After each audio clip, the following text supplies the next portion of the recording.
खरं म्हणजे 4-5 दिवसापासून मी कमरेच्या आजारामुळं 4 दिवस मी ॲडमिट झालो होतो. परंतु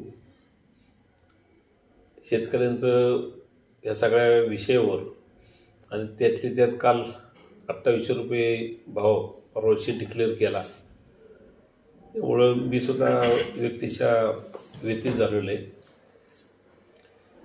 आता तुम्ही जो पहिला प्रश्न जो विचारला तो निश्चित मी सांगू इच्छितो की 3 आठवड्यापूर्वी आमच्या शेतकरी कृती समितीचं एक शिष्टमंडळ आम्ही चेअरमन आणि MDला निवेदन द्यायला गेलो होतो. नेहमीप्रमाणे चेअरमन काय उपस्थित राहिले नाही. MD यांनी आम्हाला सांगितलं की आम्ही बोर्डाची मीटिंग घेणार आहोत. बोर्डाच्या मीटिंगमध्ये जो काही विषय होईल तो आम्ही तुम्हाला लेखी स्वरूपात आम्ही कळवू. त्यानंतर एक 10-15 दिवस आम्ही वाट पाहिली. 15 दिवसांनी MDचाही फोन नाही आणि साधं पत्राचा उल्लेखसुद्धा किंवा त्याचं उत्तरसुद्धा आम्हाला काही त्यांनी दिलं नाही. म्हणून पुन्हा एक आठवड्यापूर्वी आम्ही पुन्हा कारखान्यावर निवेदन घेऊन गेलो होतो आणि त्या निवेदनाच्या वेळेला पुन्हा एकदा चेअरमन यांनी अनुपस्थिती दाखवली. MD खाली आले होते. MD यांनी निवेदन आमचं स्वीकारलं. त्यात प्रथमतः आम्ही निवेदन देताना कारखाना संचालक बोर्डाला आम्ही पहिली कल्पना दिलेली. त्यात निवेदनातच आम्ही सांगितलेले की पहिली उचल आम्हाला 3300 रुपये मिळाली पाहिजे. गेले 10 वर्षापूर्वीपासून जर रेकॉर्ड जर का पाहिलं तर सोमेश्वर कारखान्यांनी महाराष्ट्रात उच्चांकी भाव दिलेले आहेत. कोल्हापूर कारखान्याच्या सर्वच कारखान्यांची रिकव्हरी कमी असतानासुद्धा सोमेश्वरने उच्चांकी भाव दिलेले आहेत. त्या कारणाने आम्ही 3300 रुपयाची अपेक्षा आम्ही व्यक्त केली होती आणि त्यात काही बैठकीला बसताना काही थोडं कमी जास्त जर का होता आलं तरी आम्ही ती तयारी दर्शवली होती. आणि शेवटी कारखाना आमचा आहे, तोटा खाऊन आम्हाला पैसे द्या अशापैकी आमची कृती समिती नाही आहे. दुसरा मुद्दा आम्ही त्यात मांडला होता की जोपर्यंत गेटकेन ऊस जोपर्यंत आडसाली ऊस संपत नाही तोपर्यंत गेटकेन 100% बंद केला पाहिजे. कारण हा विषय 4 महिन्यापूर्वी जनरल मीटिंगमध्ये ठराव झाला होता की येणाऱ्या गळीत हंगामाच्या वेळेला आडसली ऊस संपल्याशिवाय आपण कुठलाही गेटकेन ऊस घ्यायचा नाही.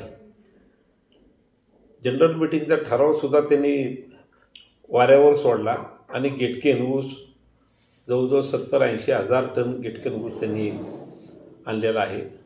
ऊस आणतानासुद्धा पावणेरावळ्याचा ऊस बघून आणायचा, वशाल्याच्या लोकांचा बघून ऊस आणायचा, कवळा ऊस आणायचा.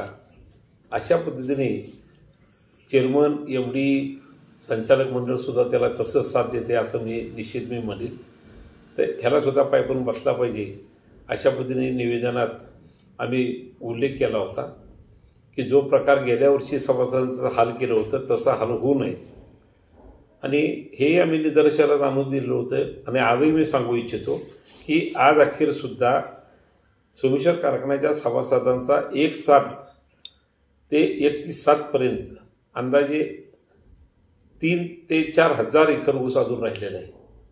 आणि ही जर का परिस्थिती चेअरमन संचालक बोर्डाने जर का नीट आणली नाही तर गेल्या वर्षीपेक्षाही वाईट परिस्थिती होणार आहे. तिसरा मुद्दा आम्ही मांडलेला आहे की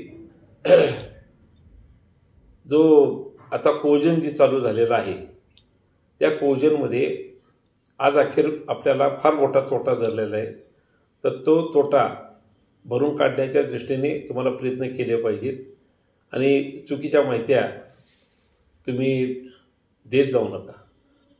चौथा मुद्दा आम्ही सांगितलेला आहे की ज्या वेळेला तुम्ही आम्हाला उचल द्याचाल त्यावेळेला त्या उचलीबरोबर आम्हाला 1.5 महिन्याचं व्याज शासनाच्या नियमाप्रमाणे आम्हाला मिळालेलं पाहिजे. की जे सोमेश्वर कारखान्याकडून आमच्या शेतकरी संघटनेने किंवा कृती समितीने एकदा नाही 3 वेळा आम्ही वसूल केलेले आहेत. आणि चौथा मुद्दा आम्ही लेखी स्वरूपात परत दिलेला आहे की पेमेंट करताना राज्य शासन आता कर्जमाफी करणार आहे, तरी आमची संचालक मंडळाला विनंती राहील की सोसायटीच्या बाक्या ज्या प्रत्येक सोसायटीने ज्या कळवलेल्या आहेत त्या सर्व शेतकऱ्यांच्या बाक्या म्हणजे पीक कर्जाच्या ते सगळे पैसे कारखान्यावर तुम्ही अनामत म्हणून जमा ठेवावेत की जेणेकरून शेतकऱ्यांना त्याचा तोटा होता कामा नये. अशा 5-6 मागण्यांचं निवेदन आम्ही त्याला दिलं होतं गेल्या आठवड्यात.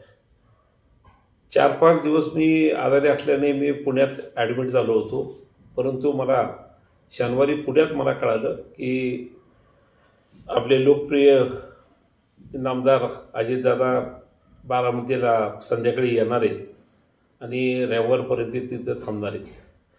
मी आजारी असतानासुद्धा मी डिस्चार्ज घेतला. शनिवारी संध्याकाळी मी घरी आलो, कार्यकर्त्यांना फोन केला आणि रविवारी आम्ही सहयोग बंगल्यावर एक 7-8 जणांचं आमचं शिष्टमंडळ आम्ही तिथं नेलं. त्या शिष्टमंडळ आम्ही नेत असताना तिथं तिन्ही कारखान्याचे चेअरमन तिथं होते तिथं आणि काही संचालकसुद्धा होते. आणि त्यावेळेला मी आणि आमच्या सहकाऱ्यांनी पहिल्या उचलेबाबतीचा प्रस्ताव दादांच्या पुढं आम्ही मांडला. तर दादांनी त्यावेळेला तिन्ही चेअरमन यांना असं सांगितले की तुम्ही जी आकडेवारी आणलेली आहे त्या सगळ्या आकड्या बोगसवारी आहेत, मी तुमच्यावर काही विश्वास टाकणार नाही. तर तुम्ही मंगळवारी तिन्ही कारखान्याचे चीफ अकाउंटंट MD आणि तिन्ही चेअरमन मंगळवारी तुम्ही तिथं या. त्यावेळेस दादांना आम्ही म्हटलं, दादा आम्हालासुद्धा तुम्हाला बोलवायला लागेल, आम्हालासुद्धा यायचं आहे, आम्हाला आमची बाजू मांडायची. दादांनीसुद्धा आम्हाला सांगितलं की मंगळवारी तुम्हीसुद्धा या. तर त्याप्रमाणे मी आणि आमचे 2 सहकारी आम्ही मंगळवारी 3-3:30चा टायमिंग आम्हाला दादांनी दिलं होतं. मी 3 वाजता मुंबईला पोचलो. राष्ट्रपती भवनमध्ये आम्हाला बोलवलं होतं, तिथं मी पोचलो. तर तिथं 3च्या दरम्यान मला काही सभासदांच्याकडनं फोन आले आणि मला सांगितलं की भैया आपल्या कारखान्याचा 2800 रुपये पहिली उचल जाहीर केलेले चेअरमनने.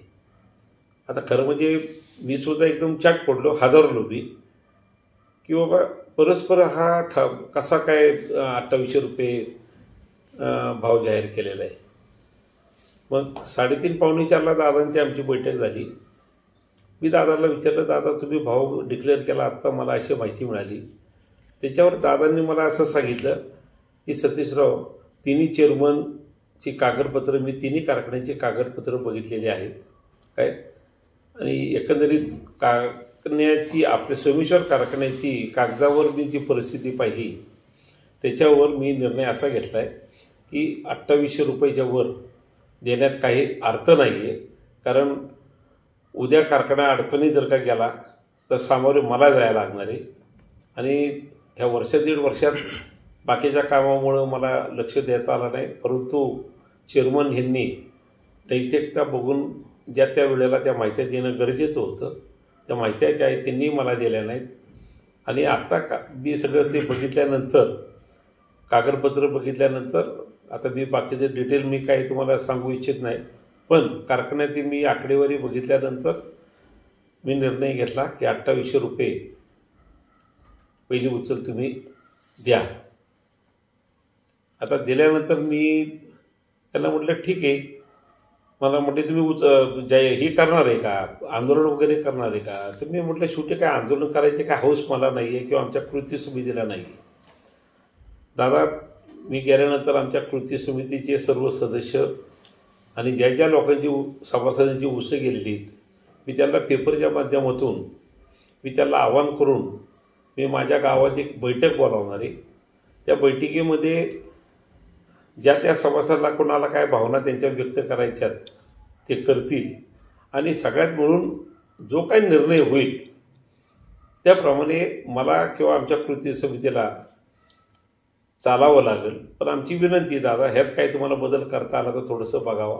दादा मला म्हटले, मी काही तुमचा दुश्मन नाही आहे, काय मलाही वाटतं की तुम्हाला 2 पैसे सभासदांना मिळाले पाहिजे.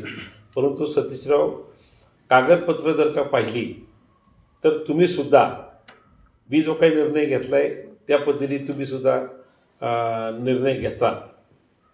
तर त्याच्यावर मी काय जास्त विषय घेतला नाही. फक्त 2-4 विषय जे आमचे जे होते की गिटकेन ऊस तुम्ही बंद करा. तिसरा मुद्दा व्याजाचा मुद्दा एक मी दादांच्या पुढं आम्ही मांडला. आणि चौथा मुद्दा की जो मला वाटते सगळ्यात महत्त्वाचा आहे की बाबा दादा, तुम्ही कर्जमाफी करणारे तुम्ही मागं बोललेलं आहे. तर आता आमचे पैसे जे काय कट करणारे शेतकऱ्यांचे पीक कर्जाचे ते पैसे तुम्ही कारखान्यावर अनामत म्हणून घ्यायला लावा. आणि एकदा तो शासनाचा सोक्षमोक्ष झाला तर शेतकऱ्यांना त्याचा 2 पैशाचा फायदा होईल. अशा पद्धतीने आमची सगळी चर्चा झाली.